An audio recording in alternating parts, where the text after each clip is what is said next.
দ্বিতীয় অধ্যায় সাংখ্যযোগ। শ্লোক নাম্বার 52।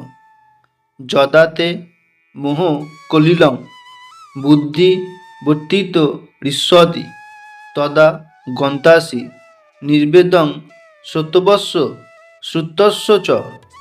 যখন তোমার বুদ্ধি মোহরূপ গভীর অরণ্যকে সম্পূর্ণরূপে অতিক্রম করবে, তখন তুমি শ্রুত ও শ্রোতব্য আদি সব কিছুরই প্রতি সম্পূর্ণরূপে নিষ্প্রহ হতে পারবে।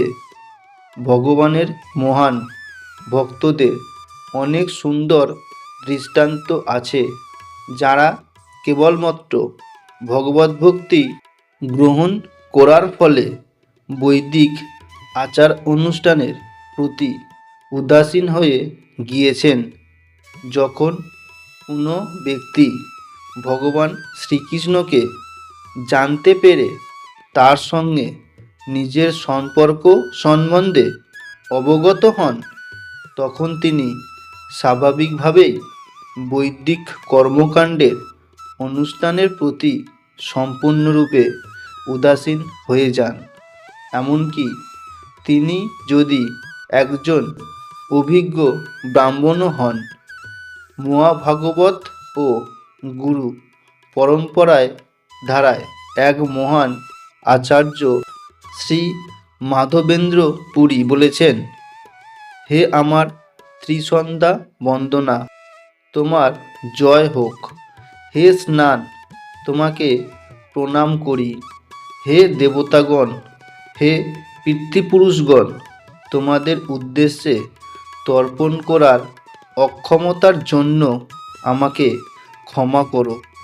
এখন আমি যেখানেই অবস্থান করি না কেন, আমি যদুকুল শ্রেষ্ঠ কংসারী শ্রীকৃষ্ণকেই স্মরণ করতে পারি, আর এভাবেই আমি সমস্ত পাপের বন্ধন থেকে মুক্ত হতে পারব।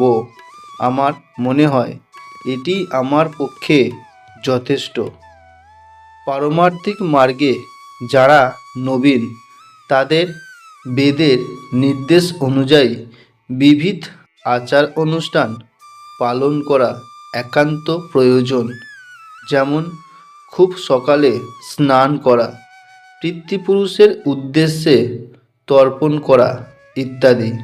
কিন্তু কৃষ্ণগত প্রাণ হয়ে যিনি ভক্তি সহকারে ভগবানের সেবায় নিয়োজিত থাকেন, তিনি এই সমস্ত আচার অনুষ্ঠানের প্রতি নিষ্ক্রিয় হয়ে যান, কারণ তিনি ইতিমধ্যেই পরম সিদ্ধি লাভ করেছেন। যদি কেউ পরমেশ্বর ভগবান শ্রীকৃষ্ণের সেবা করার মাধ্যমে উপলব্ধির স্তরে উন্নীত হতে পারেন, তাকে আর শাস্ত্রে নির্দেশিত তপশ্চর্যাদি পালন করতে হয় না। সেই রকম বেদের উদ্দেশ্যে যে কৃষ্ণভক্তি লাভ করা, তা না জেনে যারা কেবল আচার অনুষ্ঠান আদিতে নিয়োজিত হয়, তারা অনর্থক তাদের সময় নষ্ট করে চলেছে। যে মানুষ ভগবদ্ভক্তি লাভ করেছেন, তিনি শব্দব্রহ্মের অর্থাৎ বেদ ও উপনিষদের স্তর অতিক্রম করেছেন।